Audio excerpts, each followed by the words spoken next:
예레미야 29장 1절로 7절 말씀드리겠습니다. 이제 이것은 선지자 예레미야가 사로잡혀 갔던 장로들의 남은 자들과 느부갓네살이 예루살렘에서 바벨론으로 사로잡아 갔던 제사장들과 선지자들과 모든 백성들에게 예루살렘에서 보낸 편지의 말들이라. 여코냐 왕과 왕비와 내시들과 유다와 예루살렘의 고관들과 목공들과 대장장이들이 예루살렘에서 떠난 뒤에 유다 왕 시드기야가 바벨론의 느부갓네살 왕에게 보낸 사판의 아들 엘리사와 힐키야의 아들 그마리아의 손을 통해 말하니라. 내가 예루살렘으로부터 바벨론으로 잡혀가게 했던 사로잡혀간 모든 사람에게 만군의 주 이스라엘 하나님 이같이 말하노라. 너희는 집들을 짓고 거기서 거하며 정원을 가꾸어 거기서 나는 열매를 먹으라. 너희는 아내를 얻어 아들들과 딸들을 낳고 너희 아들들을 위해 아내를 얻고 너희 딸들은 남편들에게 주어 그들로 아들들과 딸들을 낳게 하며 거기서 증대하여 감소하지 않게 하라. 너희는 내가 너희를 사로잡혀가게 하였던 그 성읍의 화평을 구하고 그것을 위하여 주께 기도하라. 이는 그 성읍의 화평 가운데서 너희가 화평을 지닐 것입니다. 만군의 주 이스라엘 하나님이 이같이 말하노라. 너희 가운데 너희의 선지자들과 너희 점쟁이들로 너희를 속이지 않게 하고 너희가 꿈대로도 경청하지 말라. 실전인데 제가 좀 더 읽었습니다. 네, 오늘 강론들 말씀의 제목은 성경적 식민사관입니다. 성경적 식민사관.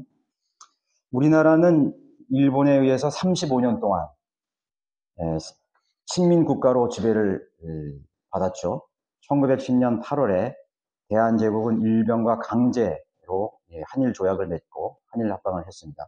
체결했고 그 35년 후에 1985년 8월 15일 이게 독립을 하게 되었습니다. 그 당시 일본은 식민지 국가들에게 아시아에 있는 식민지 국가들에게 자신들이 통치하기 쉽도록 역사관을 이렇게 주입시켰는데 그것을 가리켜 우리가 식민사관이라고 하는 것입니다. 식민사관. 그래서 아주 조직적으로 또 행정적으로 이렇게 해서 우리나라 말도 못 쓰게 하고 그 다음에 일본 위주의 역사관을 이렇게 가르쳤습니다. 모든 가치관을 일본 제국주의의 그 역사관을 이렇게 심해줄. 그것이 바로 식민사관이라고 많이 들어보셨죠? 그래서 일본의 지배에 대해서 긍정적인 부분을 우리가 얘기를 하면 그런 사람들이 있죠. 일본이 우리나라를 지배했기 때문에 좀 근대화가 빨라졌다라든가 그 시작해서 그런 부분이 있습니다. 그 부분을 이야기하면 그거는 식민사관이다 하면서 막 비난을 합니다. 친일파다 이렇게 하면서 비난을 하죠. 식민사관과 반대되는 역사관을 민족사관이라고 부르는 것이 민족사관. 우리 민족의 고유의 입장에서 모든 것을 바라보는 그런 관점이죠. 특별히 역사. 근데 이제 성경을 믿고 성경대로 생각하는 또 성경대로 사는 그리스도인이 보는 역사관은 식민사관이 되어서도 안 되고 민족사관이 되어서도 안 되는 거예요. 그건 인본주의 가치관에 불과한 것입니다. 많은 그리스도인들이 이렇게 우리는 민족사관을 가져야 된다 이게 막 주장하고 또 그 식민사관에 대한 그런 부분이 나오면은 친일차로 이렇게 매도하버리고 또 그 반대로 또 얘기하는 경우도 있죠. 또 좌편향이다 이렇게 하면서 또 얘기하는 경우도 있고. 그러나 이제 그리스도인이 보는 역사관은 하나님의 말씀을 통해서 역사를 바라봐야 한다는 우리가 교훈을 분명하게 배워야 되는 것이에요. 자, 오늘 우리가 읽은 본문은 남유다 왕국이 바벨론 제국에게 패망하기 한 10년 전의 상황입니다. 근데 이제 실제로는 이미 여호야킨 왕 때 바벨론의 군대가 느부갓네살 군대가 예루살렘을 침공했습니다. 그래서 유다 백성들 또 예루살렘 거민들을 다 포로로 이렇게 잡아간 이미 그런 상황이에요. 그리고 거기에 남겨진 자마다들만이 있었습니다. 여호야킨의 아버지가 바로 여호야킴인데 여호야킴 그 왕이 통치하던 당시에 이 바벨론 제국, 느부갓네살이 통치하는 바벨론 제국은 이 유다를 포함해서 팔레스타인 지역을 다 정복을 했습니다. 그 아버지 때 이미 정복을 했어요. 그리고 이집트까지 그 원정을 가서 이집트 나일강 유역에 있는 그 지역까지 다 정복을 해서 이미 바벨론은 나일강에서 유프라데스 강까지를 완전히 정복한 그런 상태였어요. 근데 너무나 이렇게 국경이 넓다 보니까 거기에 이제 관료들을 다 군대를 파견하기 힘드니까 그냥 식민지 상태로 만드는 겁니다. 그런 상태였습니다. 그게 이제 열왕기 하 24장 1절에 7절에 거기 역사 기록이 나와 있습니다. 그건 세계사에서도 나와 있는 기록이에요. 예. 그래서 이 여호와킨은 사실 바벨론이 세운 왕이었어요. 여호와킨도 마찬가지죠. 예. 그래서 여호와킨은 그 후로 3달밖에 유다를 통치하지 못했습니다. 왜냐하면은 열왕기하 24장 28절 12절을 보면은 느부갓네살이 이제 다시 또 온 겁니다. 침공이라기보다는 더 많은 노예들을 끌고 가기 위해서 예루살렘을 다시 왔어요. 처음에 정복할 때 데려가지 못한 그 잔류자들이 있잖아요. 그 잔류들을 위해서 온다는 소식을 들으니까 이 여호와킨 왕이 이제 자기 어머니와 신하들, 고관들, 관원들과 함께 그 느부갓네살 왕을 맞이하러 갔어요. 환대하러 간 거예요. 어서 오십시오 하고 환대하러 나간 것입니다. 그런데 그 느부갓네살 왕은 그 환대하러 나온 여호와킨과 고관들을 다 잡아가지고 다시 포로로 다 끌려갔어요. 그런 이제 상황이 전개되죠. 그런데 그 후로 꼭 또 남은 자들이 또 있었어요. 그 땅을, 팔레스타인 땅을 통치하기 위해서 누굴 세웠냐면 시드키야를 세운 거예요. 시드키야. 네. 남유다의 마지막 왕은 시드키야 왕이에요. 그러니까 시드키야 왕에게 권위를 준 사람은 누구예요? 바벨론 느부갓네살이에요. 하나님이 그렇게 하신 거예요. 그래서 거기서 식민 통치를 그렇게 하게 만든 거예요. 실질적으로 통치자는 느부갓네살이에요. 그리고 시드기야는 느부갓네살의 정치적인 그런 하수인으로서 명령을 듣고 그 나라를 남유다를 통치해야 되는 것입니다. 그런데 시드기야는 BC 589년경에 바빌론의 반기를 들기 시작했어요. 야, 우리가 독립하자. 응? 우리가 군대를 일으켜서 독립하자 이거예요. 그리고 느부갓네살이나 바벨론이 요구하는 사항을 절대로 듣지 말자. 그렇게 반기를 했어요. 그러면 그 유대 민족들은 어떻게 하겠어요? 거의 찬성하겠죠. 그건 당연한 거예요. 우리가 독립하자는데 반대할 사람이 누가 있어요? 시드기야는 어떻게 보면 민족주의적인 그런 이념과 민족에 대한 아주 투철한 사람이었다고. 그래서 결국은 느부갓네살의 통치에 반기를 들기 시작하고 반역하기 시작한 것입니다. 그때 이제 예레미야가 이제 나와서 이 29장을 얘기하는 것입니다. 기가 막히죠? 기가 막혀요. 왕이 우리가 독립운동을 하면은 보통 뭐 이렇게 독립 그 의사들이 있잖아요. 지도자들이 나와서 뭐 군인이라든가 학자라든가 나와서 독립운동을 막 시작합니다. 그런데 이 사람은 왕이 그걸 시작했으니까 얼마나 똘똘 뭉치기 좋아. 전 국민이 뭉쳐서 이제 바벨론의 군대 마땅에서 포로로 끌려간 그 원수들의 나라, 우리를 식민지로 만든 그 제국에 대항할 수 있는 그러한 동기를 부여할 수가 있었던 것이죠. 그래서 시드기야는 사실은 식민지 유다의 왕이었지만은 결국은 반기를 들게 됐습니다. 이제 그 이야기가 오늘 이 말씀에 기록되어 있는 것입니다. 자, 여러분 다시 한번 열왕기하 24장 20절에 보세요. 예루살렘과 유다의 주의 진노가 임하였으니 주께서 그들을 그 앞에서 쫓아내시기까지 시드기야가 바벨론 왕에게 반역하였더라. 성경은 사실은 종교 서적이 아니라 역사책이에요. 하나님께서 인류의 역사를 어떻게 다루시고 개개인을 어떻게 다루시고 민족들을 어떻게 다루시는 그 역사의 책이거든요. 그래서 오늘 저는 성경적 식민사관이라는 제목을 이렇게 달았는데 우리가 그것에 대해서 한번 생각해 볼 필요가 있고 또 여기에 하나님의 말씀을 통해서 우리가 배워야 될 교훈, 하나님께서 이 민족들과 우리 국가를 어떻게 통치하시는가에 대한 그런 흐름들을 통해서 우리가 어떤 교훈을 배워야 되는지, 어떤 사관을 가져야 되는지에 대해서 한번 짚고 넘어가려 합니다. 첫 번째로 왜 타국 바빌론에게 침략을 당하고 지배를 받게 되었는가? 우리는 그 원인부터 먼저 한번 찾아보아야 되는 것입니다. 그 간단합니다. 그 민족, 즉 유다 백성들의 죄악 때문이었죠. 여호와킴도 하나님 앞에 악한 왕이었고, 그죠? 여호와킴도 할아버지도, 아버지도 할아버지도 다 악한 왕이었어요. 근데 사실은 이 시드기야는 여호와킴의 삼촌이에요. 여호와킴의 삼촌이라고. 그런데 그러면서 하여튼 그 가게가, 왕의 가게가 전부 하나님 앞에 악한 왕이었다는 것이죠.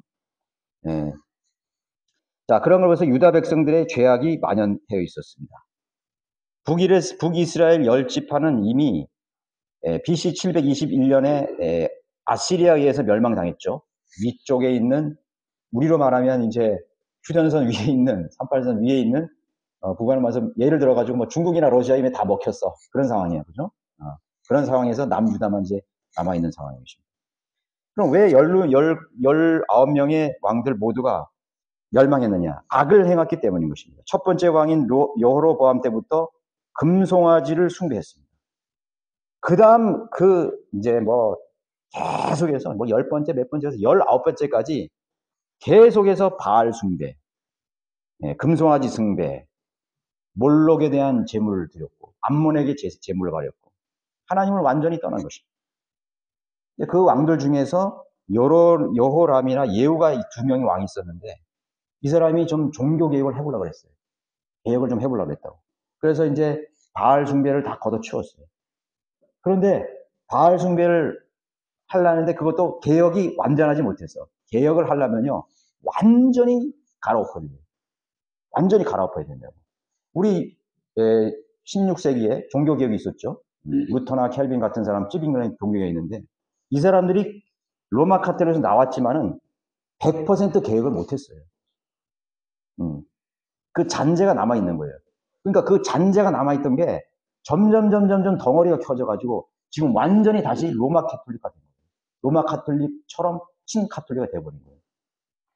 이 누구야? 여호람과 예후도 개혁을 해보려고 했지만 여전히 완전한 개혁을 못함으로 인해서 다시 악을 행하게 된 것입니다. 악이 뭐죠? 죄가 뭐죠?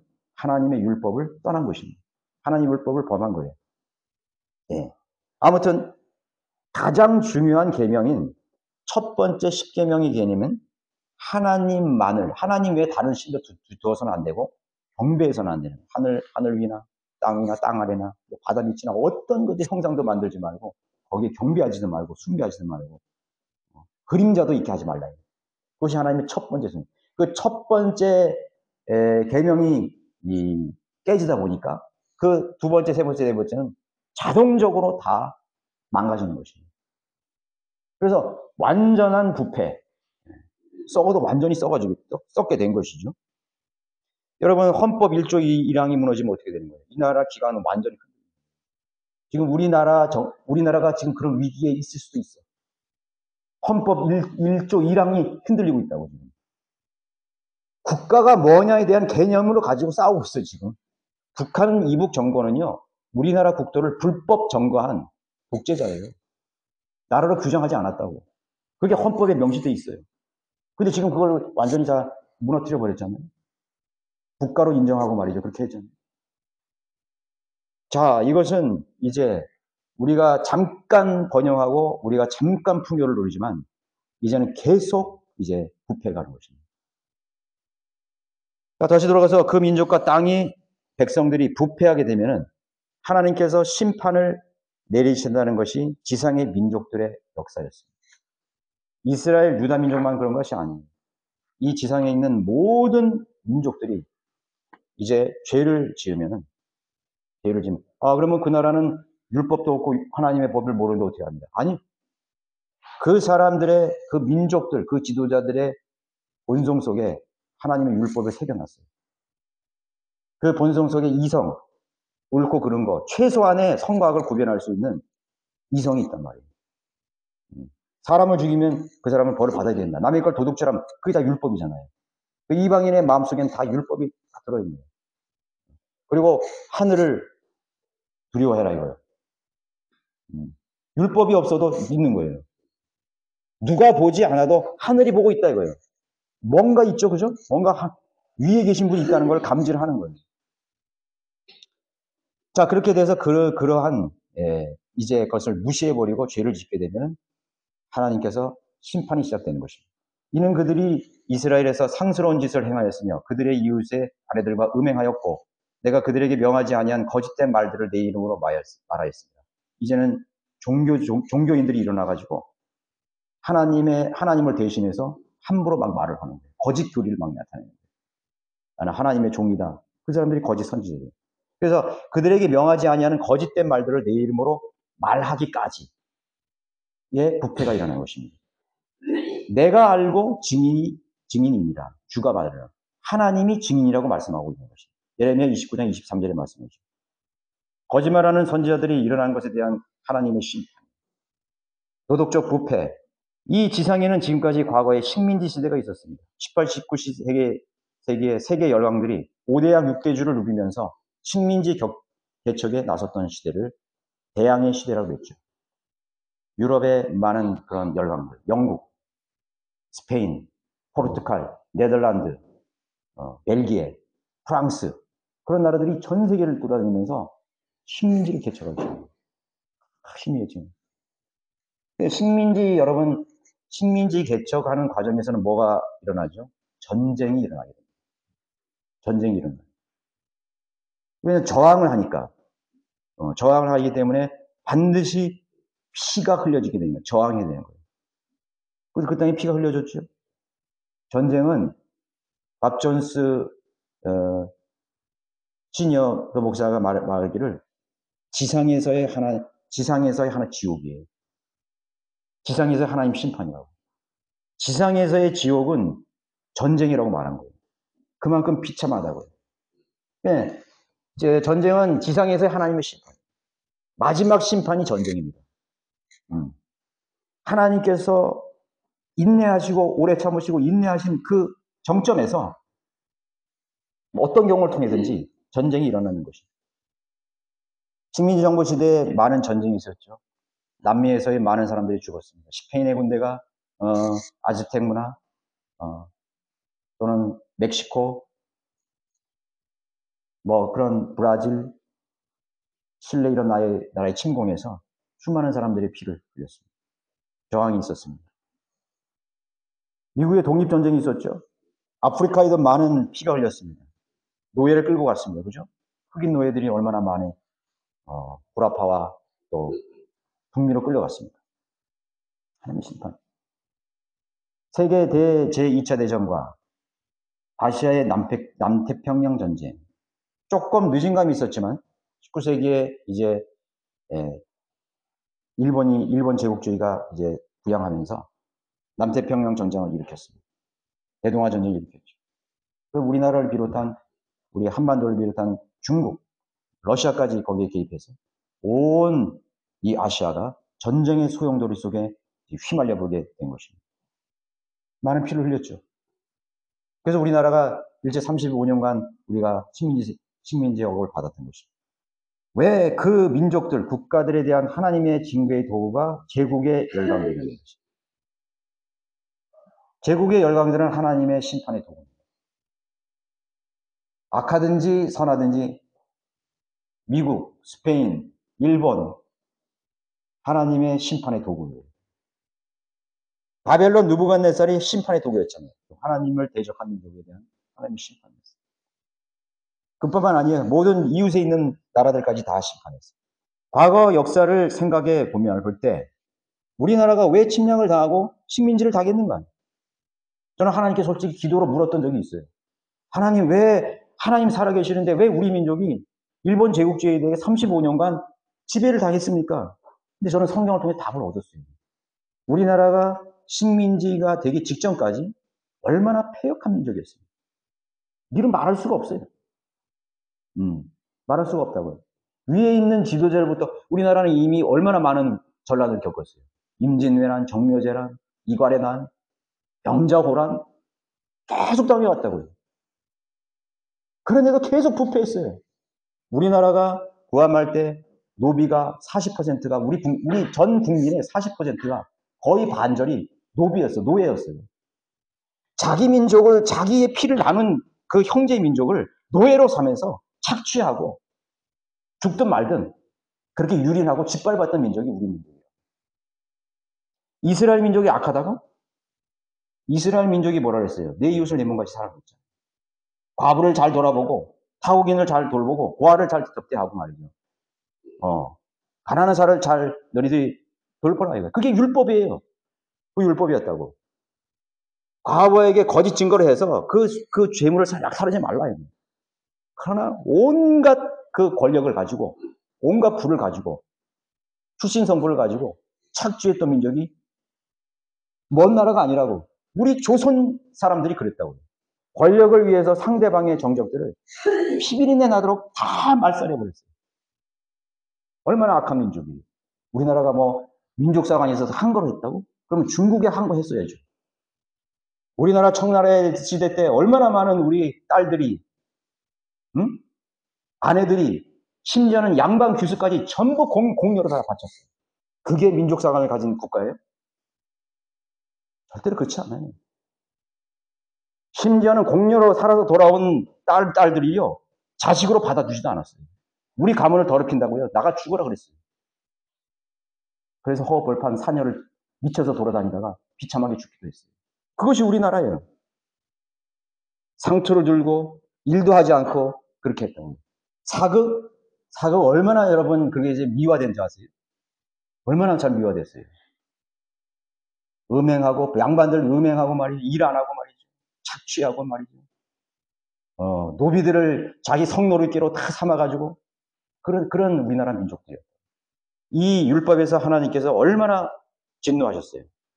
그 나라가 식민지 지배를 받을 만한 분명한 이유가 있었다고. 내가 어떤 상황이 벌어졌을 때 나를 봐야지요. 다른 거를 불평하면 안 돼요.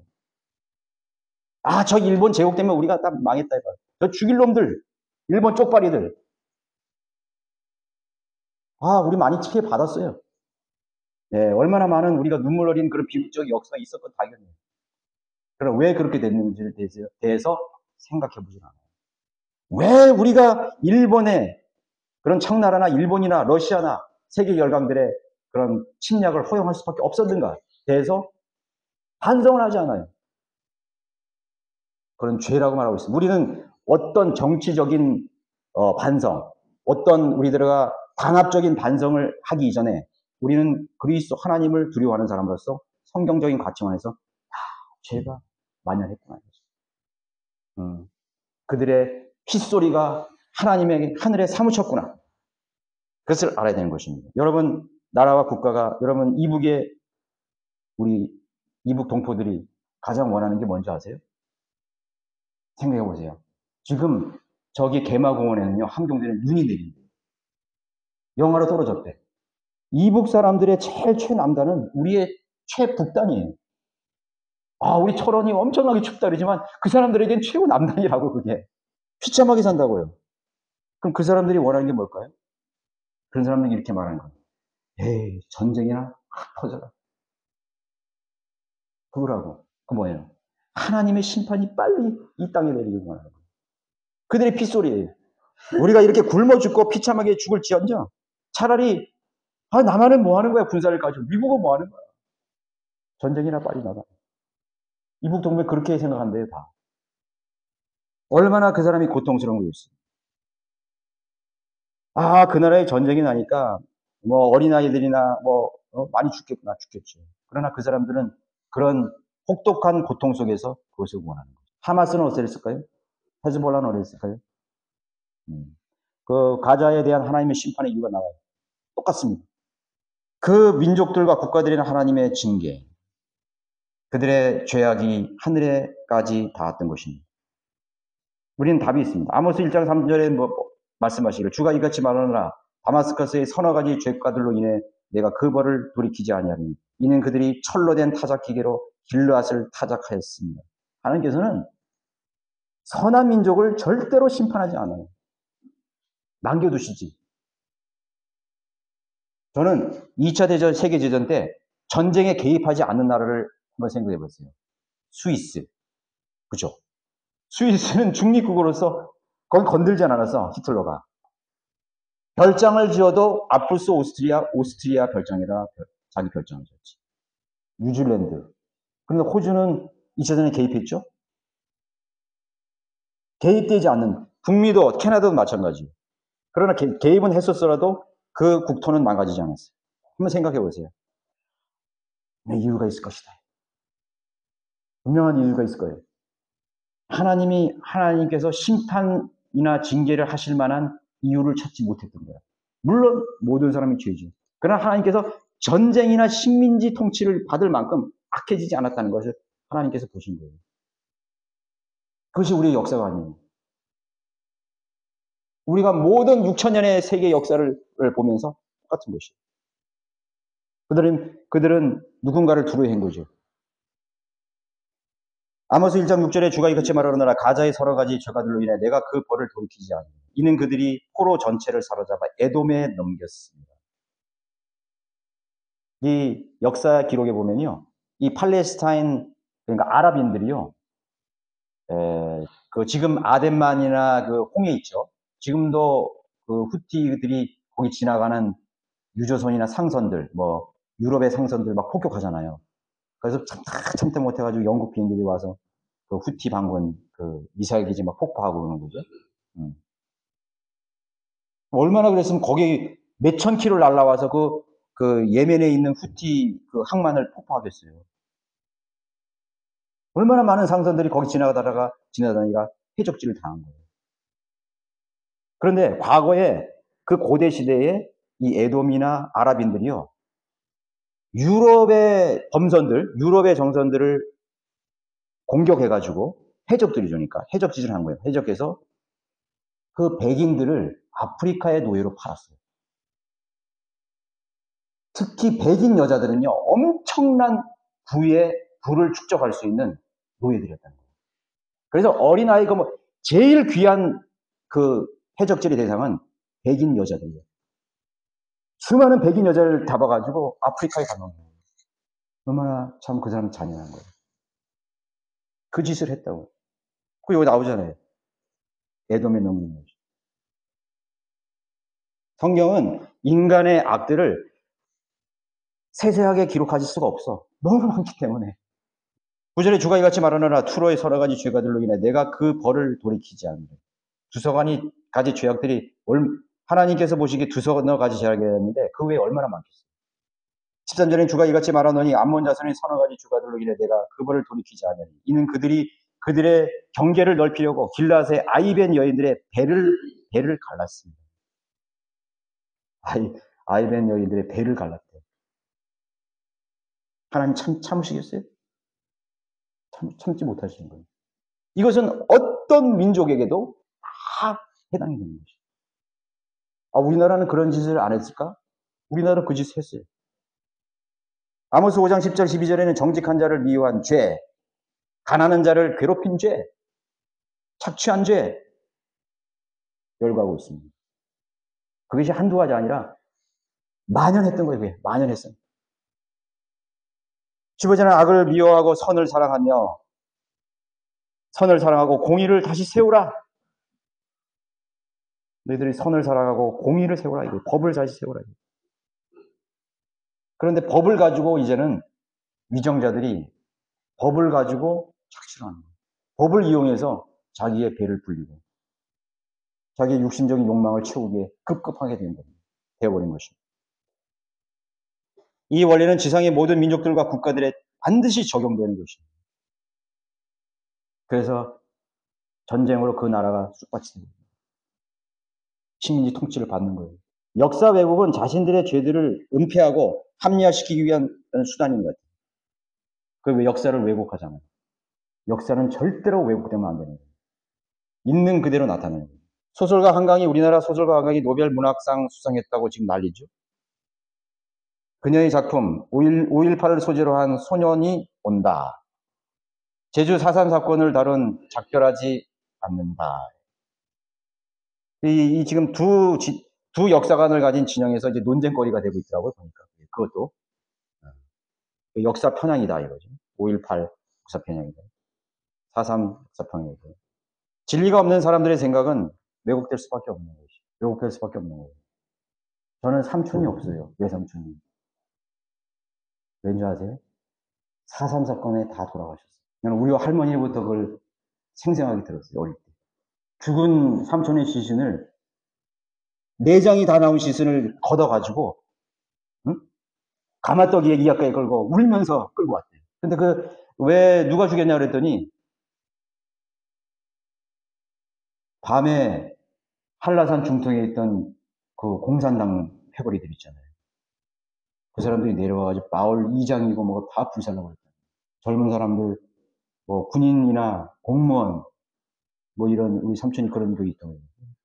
배창호 쪽. 그러면 낮에는 누가 그러는지 아세요? 낮에는 또 군인 경찰들이 들이닥친대. 이제 들이닥쳐가지고 남로당 거기에 도장 찍은 사람 다 나와. 그래서 거기 공개 총살이야. 그래서 남자가 하나도 없대요. 근데 제가 볼 때는 저는 할머니의 제가 그 유족으로서 볼 때는 4.3 사건은 편향이 돼서는 안 돼. 우리나라 경찰 군인들이 우리나라 민족을 죽였다? 그렇게만 봐서는 안 되는 거예요. 또 공산주의 간첩들이 내려와가지고 한라산에 중턱에 있던 사람들이 밤에 내려와가지고 다 죽였다. 그 사람들이 다 죽였다. 그렇게만 봐서는 안 되는 거예요. 전쟁의 소용들이 이데올로기 소용들에서 양측에 의해서 다 피해를 당했던 거예요. 그게 정상적인 역사관 아니에요? 그게 사실이잖아요. 그런데 다 경찰 군인이 다 죽였다 이거예요. 경찰 군인이 다 죽였다.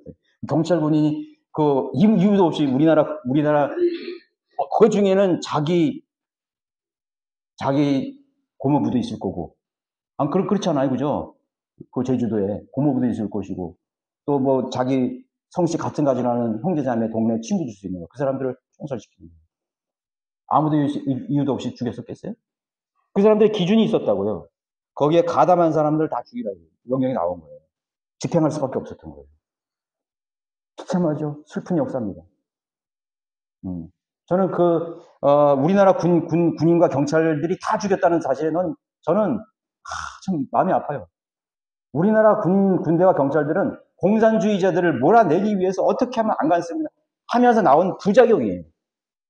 자, 우리의 역사관은 그렇게 편향되어서는 절대로 안 되는 것입니다. 그것을 이용해서는 안 되는 것입니다. 식민지식 국가가 될 수밖에 없는 것은 죄에 대한 하나님의 집행, 죄에 대한 징계를 하는 것입니다. 두 번째는 생각해 볼 우리가 사항은 지배를 당하는 민족의 자세는 어떠해야 하는가예요. 그러면 이미 그러한 상황이 벌어졌어요. 우리나라가 어떤 피지배국이 되거나 식민지 국가가 되거나 전쟁이 일어나거나 어떤 비참한 불행한 상황이 도래했다 그죠? 그럼 이 7절에 한번 보세요.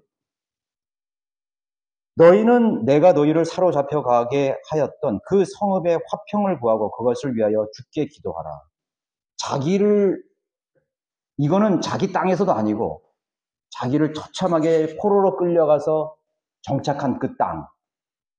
말하자면 우리나라 조선 사람들이 강제징용이나 그걸로 끌려가가지고 뭐 일본 본토나 아니면 뭐 동남아 어디에 끌려가가지고 이런 말을 들었다고 생각해 보세요. 이해가 되지를 않고 받아들이지 않겠죠. 너희는 내가 너희를 사로잡아가게 했던 그 성읍의 화평을 구하기 위해서 기도하는 거예요. 일본 제국의 화평을 위해서 기도해야 된다는 거예요. 나를 끌어갔던 그 적대국의 원수들을 위해서, 나를 위해서 화평을 구하래. 우리 동경의 이 도시에 화평을 하나님 내려주십시오. 그걸 위해서 기도하라는 거야. 이는 그 섭의 화평 가운데서 너희가 화평을 지닐 것이라. 뭐냐면 여기서 우리가 포로로 끌려가고 노예로 끌려왔는데 빨리 이 전쟁이 빨리 끝나고 이 남태평양 전쟁이 나서 이 도시가 화평이 되었으면 좋겠다. 그것을 위해서 기도하라는 거예요.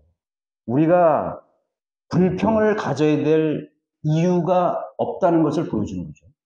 이 사람들이 만약에 불평을 안 가지고 자기를 노예로 비참하게 끌려갔던, 나를 노예로 끌려갔던 그 민족을 위해서 기도할 만큼, 화평을 위해서 기도할 만큼 그런 마음을 가질 수 있다면 어떤 불평이 있겠어요? 불평이나 원망이 거기서 나오겠어요? 하나도 나올 수가 없어요. 눈꽃만큼 나올 수 없어요. 그리고 이렇게 말하는 것입니다. 망군의 주 이스라엘 하나님이 같이 말하나 너희 가운데 너희의 선지자들과 너희 점쟁이들 너희를 속이지 않게 하고 너희가 꿈꿈들에도 정청하지 말라. 그 속이는 선지자들이 뭐예요? 다시 말하면 하나님께서 내리시는 심판에 순응하라는 말씀이에요. 내가 그들의 민족이 그러한 상황과 그러한 고통을 받을 만한 이유가 있었던 거지. 식민지 국가의 백성들의 독립투쟁은 더 큰 화를 가져올 수가 있다는 걸 우리는 알아야 돼. 이렇게 말하니까 난리가 날 거야, 아마. 아주 그냥 반민족주의 설교자. 어? 여러분들 중에서 그렇게 생각하시는 분도 있을지도 몰라. 그런데 저는 제 아이디어예요. 저는 성경을 통해서 그걸 나는 배우고 있어요. 우리 민족이 만일에 전쟁이 일어나서 공산주의제 내려서 우리를 통치해도 우리 불평할 게 없어. 하나님 왜 그들을 허용해서 우리를 이렇게 괴롭게 하십니까? 우리 그렇게 해서는 안 됩니다. 여러분 교회 역사에 믿음의 선배들 보세요. 믿음에 대한 것에 대해서는 한 건 했지. 뭐 독립을 운동을 해서 뭐 나라를 회복해 서 어떻게 해고 이 지상에 일어나는 일들에 대해서 한마디도 이런 방법도 없어요. 존 후스, 위클리프, 신데일. 더 위대한 나라가 있잖아요. 더 위대한 왕이 있잖아요. 더 우리가 사랑하는 백성들이 있잖아요. 영원한 나라가 있다고. 다시 도래할. 1919년 3월 1일 34면에 33명이 모여서 기미 독립선언문에 서명을 했습니다. 기억나시죠? 그것이 3.1 만세운동, 3.1 독립운동의 그런 기폭제가 됐던 것이에요. 그런데 3.1 기미 독립선언문에 서명한 33명 중에 불교 인사가 단 2명밖에 없어요. 불교계에서 온 지도자, 그러니까 중들이 승려가 2명밖에 없다고. 나머지 이제 31명은 무슨 계통이냐? 개신교가 16명, 그리고 천도교가 15명. 거기서 기미 독립선언문을 만들고 거기에 서명을 했어요. 그래서 온 나라가 이제 3.1 운동이 시작이 된 거예요. 그 대표가 누군지 아세요? 길선주 목사예요. 여러분 길선주 많이 들어봤죠? 와, 우리나라의 뭐 평양 대부흥성회를 일으키고 뭐 하나님의 종이고 말이죠. 이 나라의 기독교의 부흥을 가져오고 그 사람이 나서서 이 기미 독립선언문에 거기에 서명한 지도자라고. 그 사람이 주도한 거라고. 그 다음 사람이 다 기독교 그 당시에 뭐 유영환이라든가 뭐 그런 사람들이었어요. 그리고 나서 대부분의 기독교 목사들이죠. 뭐 인사들이죠. 체포, 구금, 투옥, 고문으로 다 처형되거나 병사하고 말이죠. 하나님께서 물론 우리가 국가의 의무를 가지고 우리가 군인으로서 내가 자격을 해서 어떤 정식적인 전쟁이 일어나서 싸울 때는 목숨을 걸고 싸우는 것이 그리스도인들의 가치관이에요. 국가관이에요. 근데 이미 통치자가 바뀌어버렸어요. 그때는 나라가 없었다고. 주권도 영토도 국민도 다 한국 시민이에요. 그래서 국민학교라는 이름도 다 바꿨잖아요. 초등학교. 한국 시민 무슨 학교예요 그게. 그래서 그게 국민학교예요. 다 이제 없어진 거라고. 그럼 그 권위에 복종하는 것이 그리스도인의 가치관이에요. 성경을 아는 사람의 가치관이에요. 바울 사도는 뭐라 그랬냐면 로마 제국이 팔레스타인을 통치할 때, 유대 민족을 통치할 때 뭐라 그랬냐면 왕을 존경하라고 그랬어요. 그 왕이 누구예요? 우리가 알고 있는 미치광이 왕 네로였다고요. 근데 네로를 보면은 네로는 미치광이 그런 왕이었지만 로마를 위해서 굉장히 헌신한 부분이 많아요. 그거는 다 없애버렸지. 다 없애버린 거예요. 왜 긍정적인 부분적이 있잖아요. 그죠? 있다고요. 그 로마 제국을 유지하기 위해서 자신이 예, 기여한 바가 굉장히 큰 왕이기도 했던 것이죠. 그런 건 다 없어졌어요. 그러나 이제 네로 왕이 이제 믿음을 가진 그리스도인들을 박해한 것에 대해서 그때는 이제 거기에 우리가 순응할 수 없는 거죠. 그래서 죽었던 것이에요. 그 외에 법과 질서를 지키는 부분에 대해서는 존경하라 이거예요. 다시 말하자면은 우리나라 그 당시에 일제제국 시대에 성경을 정말 아는 사람이었고 성경을 정말로 읽어볼 사람이었다면 순응해야 되는 거예요. 일본의 통치자들을 이 친구들의 법과 질서를 순응해야 돼요. 일본 사람들이 와가지고 뭐 무법천지를 만들었어요? 그건 아니잖아요. 절대로 일본 사람들이 무법천지 만들지 않았어요. 법을 다 제정하고 현대법을 다 적용시켰어요. 살인자는 사형시키고 사형제도 있었으니까 그때. 자, 그때도 마찬가지겠죠. 그래서 이렇게 말하는 거예요. 예수 하나님께서 너희를 사로잡혀 갔던 성읍의 화평을 구하라. 그리고 거기서 너희는 아내를 얻고 딸들을 얻고 해서 너희는 아들, 딸을 낳고 잘 살아라. 거기서. 그 바벨론에서 잘 살아라. 그런데 바벨론의 시드기야는 바벨론의 운명에 바벨론의 권세에 저항을 했던 거예요. 좀 재미난 건 뭐냐면 그 다음 왕, 그 전 왕 있죠. 요아킴도 사로잡혀 갔잖아요. 그 전에 그 1차에서 무임 잡혀갔어요. 근데 요아킴 왕은요 그러지 않았어요. 악을 행하지는 않았지만 이 부분에 대해서 예레미야의 예언에 순응한 사람이에요. 그러니까 어떻게 보면 여호와kim 좀 비겁한 사람이야. 겁 많고 비겁한 사람이야. 그랬을지도 몰라. 어쨌든 간에 예레미야가 한 말에 순응을 해가지고 한 거 하지 않았어요. 야, 끌고 가려니까 끌고 가십시오. 그냥 끌고 가고 야, 뭐 예루살렘 다 데려가 되니까 그냥 다 데려가시죠. 그냥 어쩔 수 없잖아요. 왜냐하면 이 여호와kim 왕은 그렇게 해봐야 다 죽어. 어린아이도 죽고 가족들도 다 죽어요. 자기 신하들 죽고 다 죽으니까 한 거 안 한 거예요. 어떻게 보면 좀 비겁할 수도 있어요. 그러나 그것보다는 예레미야 예언에 경청하고 안 하고의 차이가 있습니다.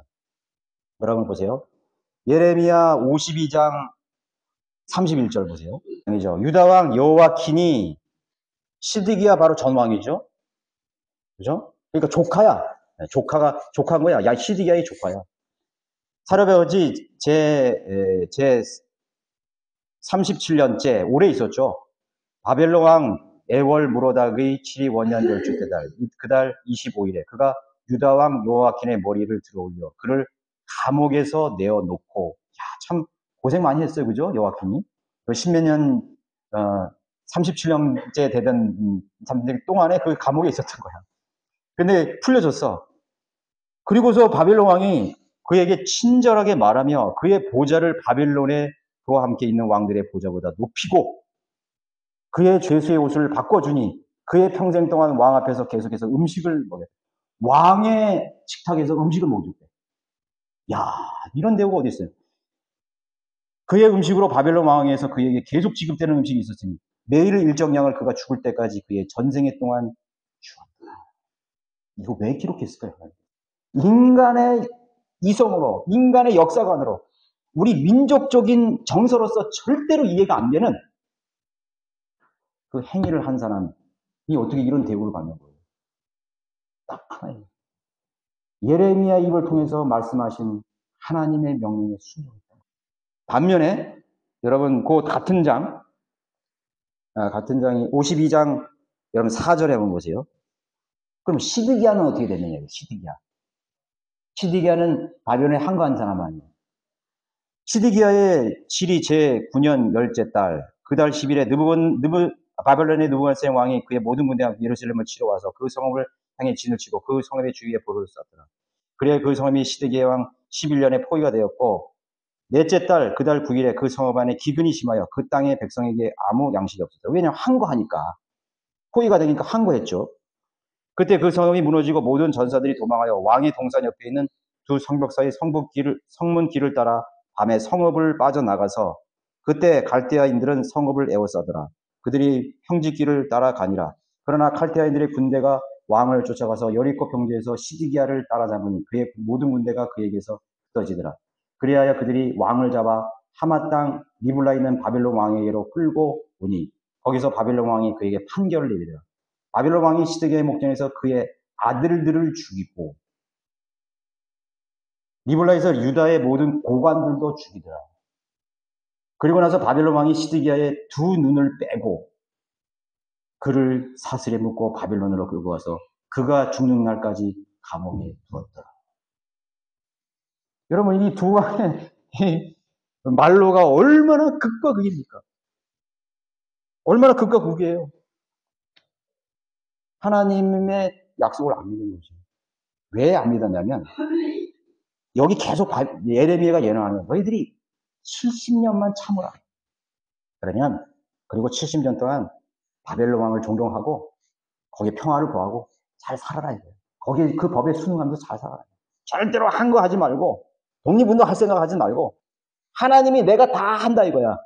네가 안 해도 역사관이라는 뭐냐면 인간이 뭐 하려고 그러면 안 돼요. 인간이 뭐 권력을 만들어서 뭐 세력을 만들어서 독립운동을 하고 독립군을 만들어가지고 뭐 만주의 법벌판 김자진이 뭐 어떻게 하고 그렇게 해서 독립됐어요? 하나님께서 독립시켜준 거예요, 우리나라를. 하나님께서 저 태평양 수만 마리 있는 그 어마어마한 거대한 그런 나라의 배를 이끌고 와가지고 말이죠. 거기에 비행기를 빌고 와가지고 원자 폭탄을 한 2개 떨어뜨려가지고 일본을 패망시키고 말이죠. 여기 우리나라를 패망시켜버린 거예요. 우리나라 한 거예요? 기도로 하는 것이 기도로. 그러니까 70년이 차면 내가 너희를 그 바벨론 땅에서 내가 데려오리라. 여기 나와 있잖아요. 그렇게 하고 얘기한 거예요. 근데 사람들은 이 7절, 8절이면 아주 예민하게 듣다가 이제 9절을 보세요. 이는 그들이 너에게 내 이름으로 29장 9절 내 이름으로 거짓되이 여인하매니 내가 그들을 보내지 아니하였도다 주가 말하노라. 이는 주가 이같이 말하노라. 바벨론에서 70년이 차면 내가 너희를 찾아오리니 너희를 향한 나의 선한 말을 실행하여 너희를 이곳으로 돌아오게 하리라.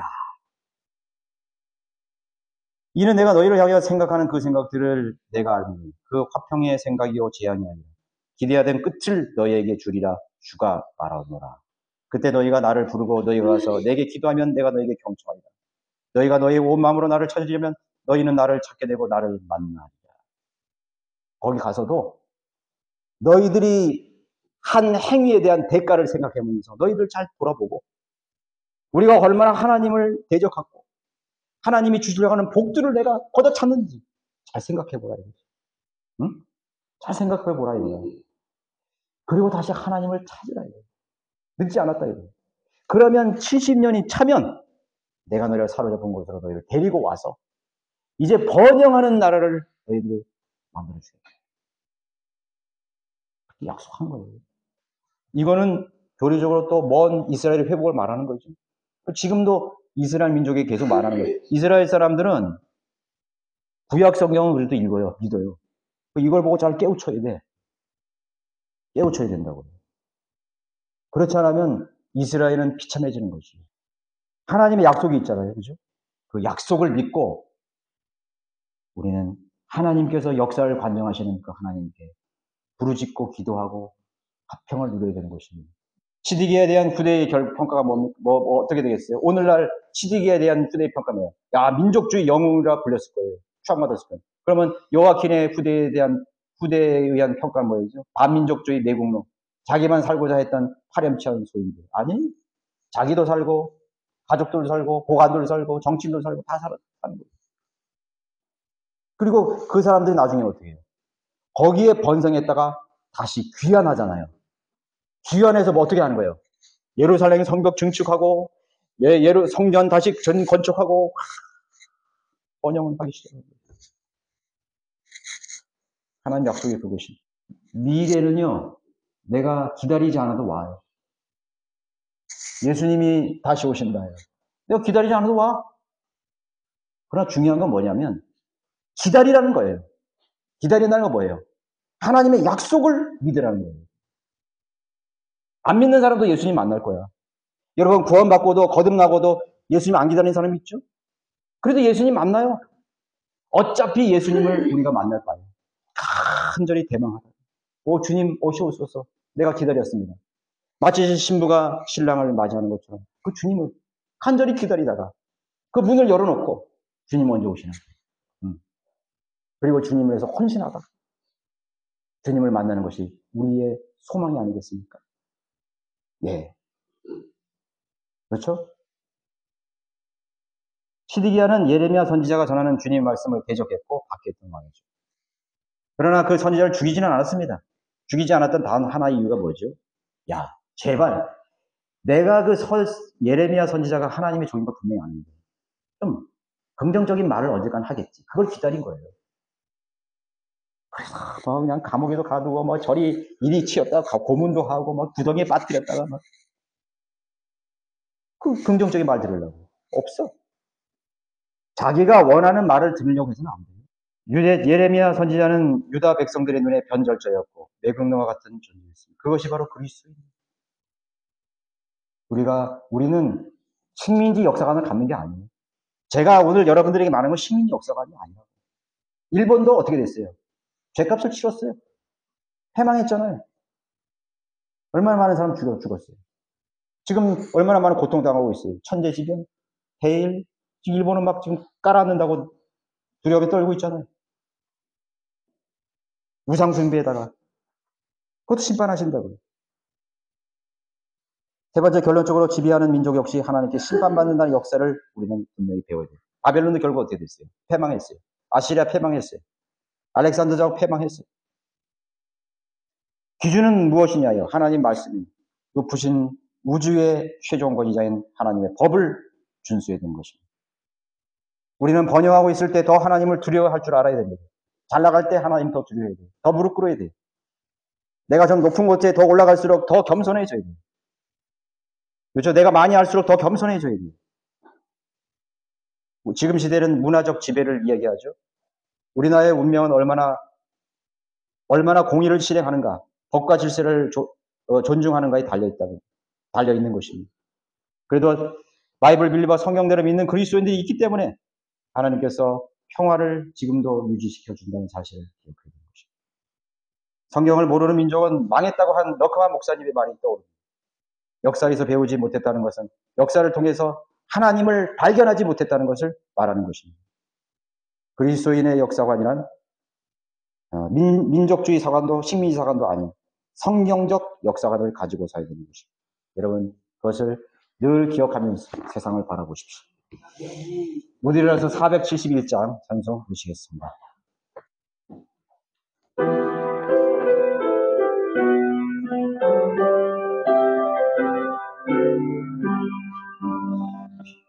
비난 저희